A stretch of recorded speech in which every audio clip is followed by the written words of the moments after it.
Today we're taking a look at a CVLIFE 3 to 9 by 40 second focal plane rifle scope. This second focal plane rifle scope has a magnification range from 3 to 9 power. The field of view at 3 power is 34.1 feet, and at 9 power it is 12.2 feet at 100 yards. The objective lens diameter is 40 millimeters, the eyepiece diameter is 36 millimeters. The reticle type is a Mildot type, and the windage and elevation are calculated and corrected in quarter-minute adjustments. That's 1/4 minute of angle at 100 yards per click. The diopter adjustment is +2. The tube diameter is 1 inch. The eye relief is 4.13 inches down to 3.78 inches, and the coating is fully multi-coating on the lenses. The body type material is a 6061 aircraft grade aluminum. And now I'm going to show you a little bit of what's inside the box, as well as some shooting and demonstration at the range and what you might be able to expect if you place this on one of your rifles or air guns.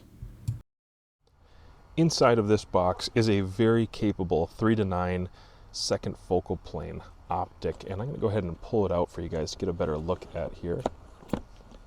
When you open your 3 to 9 by 40 second focal plane rifle scope from CVLIFE, the first thing you're going to see is your user manual, and this is going to have the necessary specs for you to understand the capabilities of the optic. It's also going to tell you a little bit about the reticle and some of the functions that you're going to need to know about, like windage and elevation. How do you adjust that, and what kind of calculations do you need to make for centering and getting your optic zeroed for your rifle. You'll notice that the windage and elevation adjustments are in 1/4 MOA, and the reticle itself is in Mildot. That's because this optic does not have exposed turrets. So even though the units of measurement and angulature are not the same here, it's not that big of a deal, because if you're adjusting at 100 yards, if you're zeroing at 100 yards, which you should be with an optic like this, okay, an optic like this, a 1/4 inch per click is what the adjustments are going to be to get it to your zero, and then from there you can still use your Mildots for holdovers at extended distances,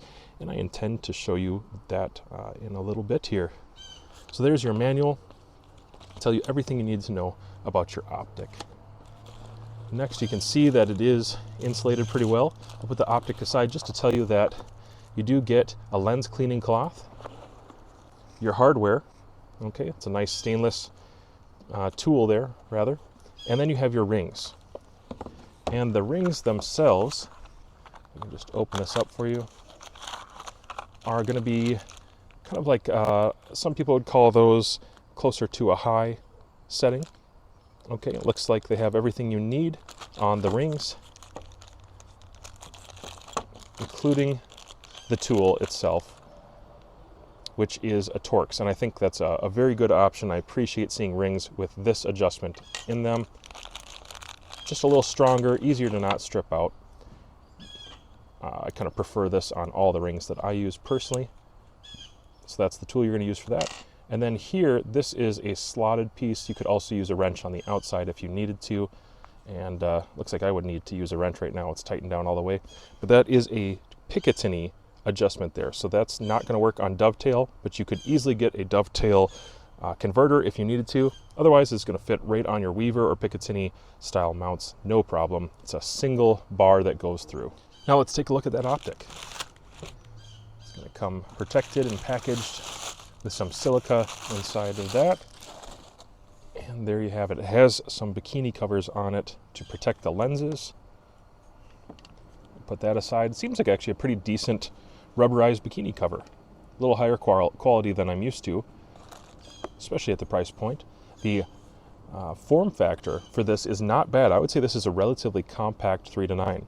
It's one advantage of the modernity of rifle scopes is most of them, the form factor is getting smaller and smaller, and yet you're getting a better and brighter, truer color image, which is really a nice feature. I'm going to tell you right off the bat, I really am impressed at this mag ring right here. The magnification ring is very, very buttery smooth, and not just easy to turn, because you can have easy to turn and then sloppy, and that's a problem. This is not sloppy, this is just smooth. Very, very nice. Should be able to easily turn from 3 power. If you're looking at something a little closer, you need to see something further, up to 9 really quickly, which is what the reticle is calibrated for. Don't forget about that. The calibration of reticles is always going to be on max power on optics with this setup right here. So at 9 power, those Mildots make sense and your holdovers would be true and accurate.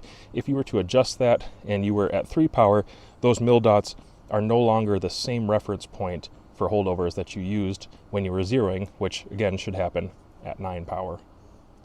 The ocular focus here for the reticle is very important. What this does, guys, is focus the reticle, not the image downrange, the reticle. Very nice and smooth, good texture, and it's kind of a uniform texture with these scallops on the mag ring as well as the ocular adjustment, the diopter here. Lots of range of travel. If you have eye problems, vision trouble, doesn't look like this will be an issue for you. This will probably be able to meet you where you're at. There is no adjustable parallax on this optic, but for zeroing, you do have kind of a nice modern exposed or elevated turret, I should say. It is capped, so it's not technically exposed, but it is an elevated turret, and these clicks are really, really tactile. I'm quite impressed at what I'm seeing under here. I've never seen an optic in this price point have turrets that are like this, and also with such a positive feedback, very clean clicks, not a lot of backlash in there. Feels relatively precise. I'm excited to take this to range, zero it on an optic, and find out what it can do.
If you like what you see here, or maybe something similar to it, and you want to see more from CVLIFE, head over to Amazon.com and type in the search bar CVLIFE, and it will bring you to their products, and also you can find their homepage there to see the rest of the variety.